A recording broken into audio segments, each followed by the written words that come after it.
అటు ఆంధ్రప్రదేశ్లోనూ ఎండల తీవ్రత రోజురోజుకు పెరుగుతోంది. ఏకంగా 40 డిగ్రీలకు పైగానే ఉష్ణోగ్రత నమోదవుతోంది.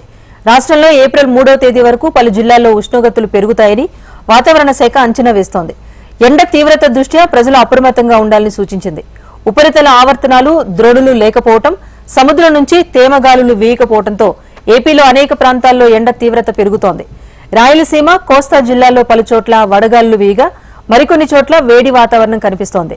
రాయలసీమ, కోస్తాలో మారుమూల ప్రాంతాల్లో సైతం గాలిలో తేమ శాతం గణనీయంగా పడిపోవడంతో ఉక్కపోత పెరిగింది. దేశంలోనే అత్యధికంగా నిన్న నంద్యాలలో 41.9 డిగ్రీల గరిష్ట ఉష్ణోగ్రత నమోదైంది. రానున్న 2-3 రోజుల వరకు రాయలసీమ, కోస్తాలో పలుచోట్ల వడగాలులు వీస్తాయని వాతావరణ శాఖ తెలిపింది. నంద్యాల, కడప, మన్యం జిల్లాలోని 37 మండలాల్లో వడగాలులు వీచే అవకాశం ఉందని తెలిపింది. ఇక మధ్యాహ్న సమయంలో బయటికి వెళ్లే ప్రజలు తగు జాగ్రత్తలు తీసుకోవాలని సూచించింది వాతావరణ శాఖ.